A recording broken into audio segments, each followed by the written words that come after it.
लीलावती देवी महिला महाविद्यालय के ऑनलाइन एजुकेशन में आपका स्वागत है। हम लोग पढ़ रहे हैं डीएलएड चतुर्थ सेमेस्टर में, जिसमें हमारा प्रश्न पत्र है शांति शिक्षा एवं सतत विकास। इसके अंतर्गत आज हमारा यूनिट 3 है, अध्याय 3, जिसमें हम लोग पढ़ेंगे सहपाठी के आंतरिक संबंधों की समझ एवं आपसी संबंधों का विकास। शांति शिक्षा के लिए, एक अच्छे वातावरण के लिए या समाज में शांति बनाए रखने के लिए बालक को सहपाठियों के जो आंतरिक संबंध है वह एक शिक्षक के तौर पे पता होना चाहिए। साथ ही उनके आंतरिक संबंधों को किस प्रकार से विकसित किया जाए इसके बारे में अध्यापक को जानकारी होनी चाहिए। और यदि विद्यालय में एक अच्छा माहौल है, जो सहपाठी हैं वह आपस में मित्रवत व्यवहार करते हैं, तो विद्यालय में शांति बनी रहेगी और यही बालक आगे चल के एक अच्छे समाज का निर्माण करेंगे।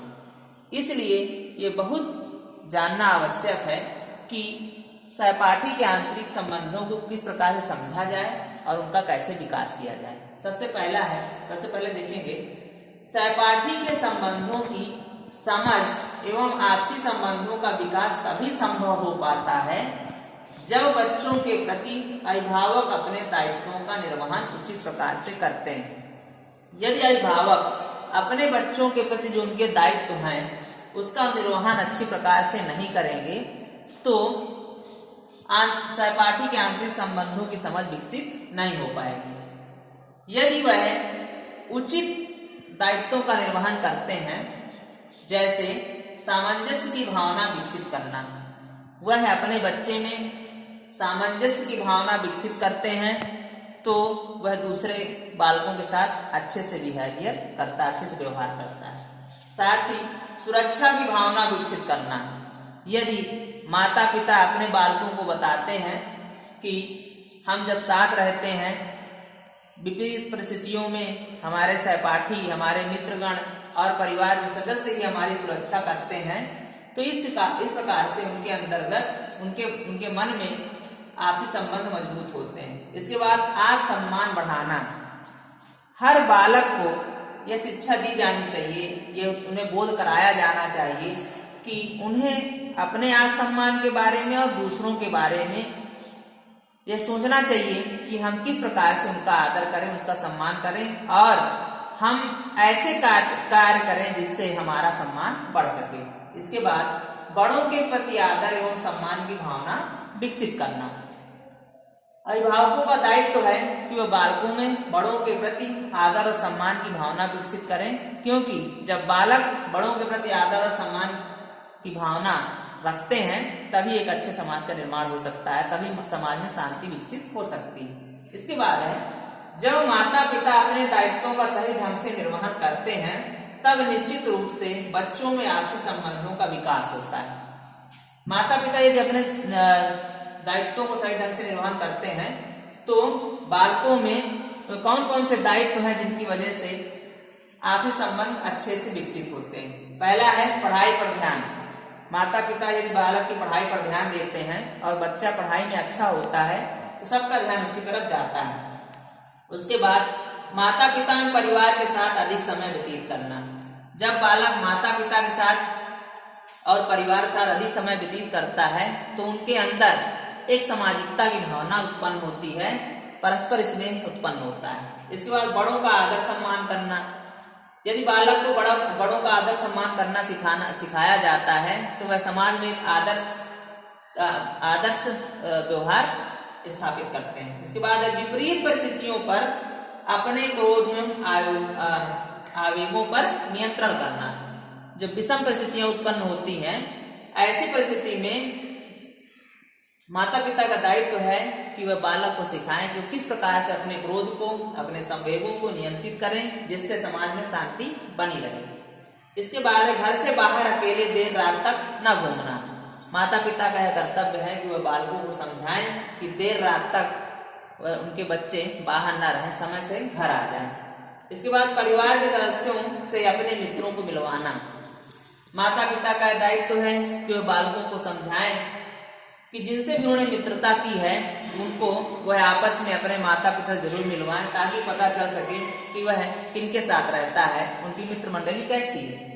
इसके साथ है सकारात्मक दृष्टिकोण अपनाना। माता पिता का दायित्व है कि वह सकारात्मक दृष्टिकोण अपनाए, जिससे बालकों में ऐसी भावना उत्पन्न हो कि वह एक अच्छे मित्रों व्यवहार का पालन करें। इसके बाद है आपस में मिलजुल कर रहना तथा समय पर उनके प्रति जिम्मेदारी निभाना। माता पिता कर्तव्य है कि वो बालकों को समझाएं कि वे आपस में मिलजुल कर रहें और समय पर उनके प्रति जिम्मेदारी निभाएं। यदि कोई ऐसी जरूरत पड़ सकती है, ऐसी आवश्यकता पड़ सकती है, तो अपनी जिम्मेदारी का निर्वहन करें।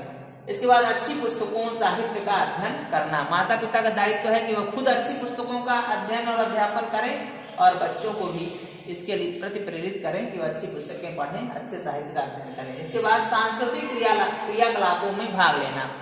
माता पिता का दायित्व है कि वह सांस्कृतिक क्रियाकलापों में बढ़ चढ़कर हिस्सा लें और बच्चों को भी प्रेरित करें कि वह सांस्कृतिक क्रियाकलापों में भाग लें, ताकि क्योंकि माता पिता जैसा व्यवहार करते हैं, जो आचरण करते हैं, बालक उसे अपनाते हैं और ऐसा करने से ही उनमें सहपाठी के आंतरिक संबंधों की समझ और आपसी संबंधों का विकास होगा।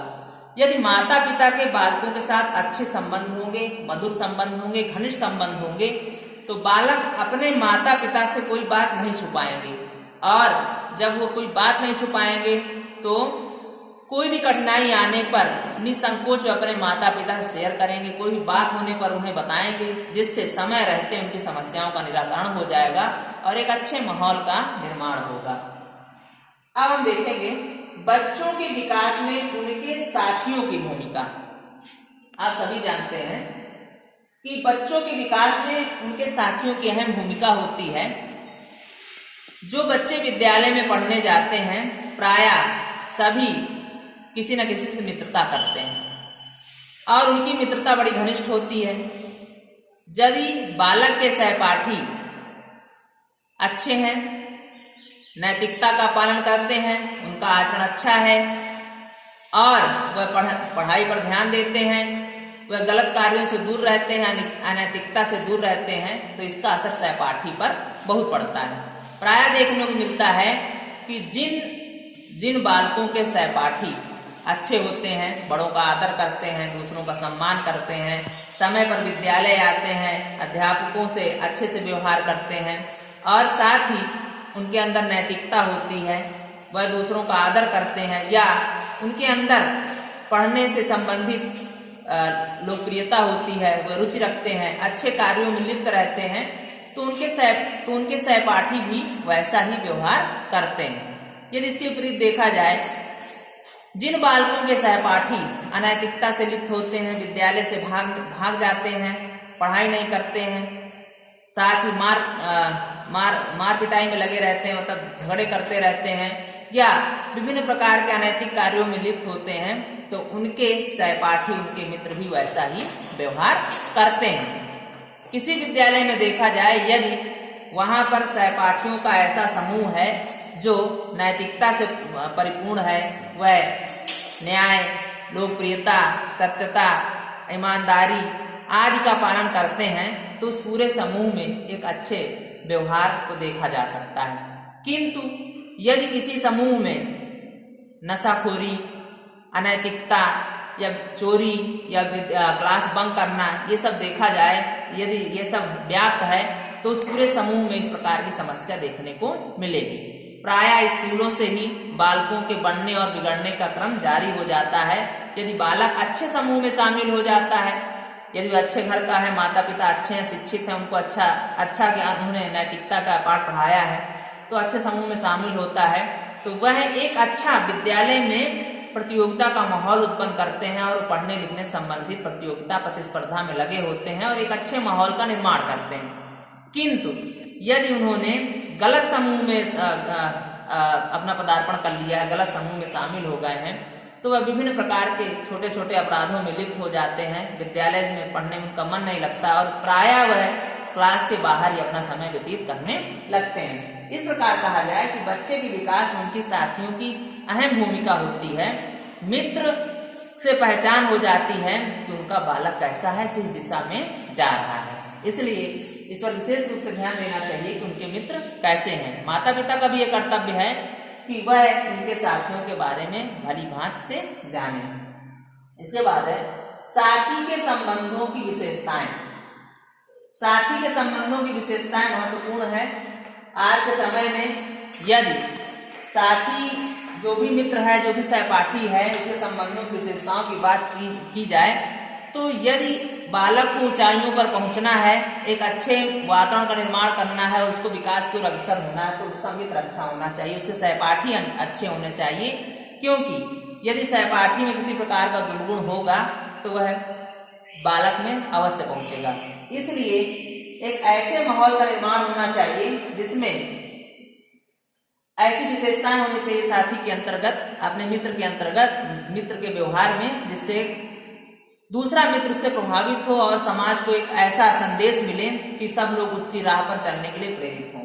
उनमें कौन सी विशेषताएं होनी चाहिए, उससे क्या निष्कर्ष निकलते हैं, उसे हम देखेंगे। पहला है, एक अच्छे साथी को अपनी व्यक्तिगत भावनाएं व्यक्त करना चाहिए।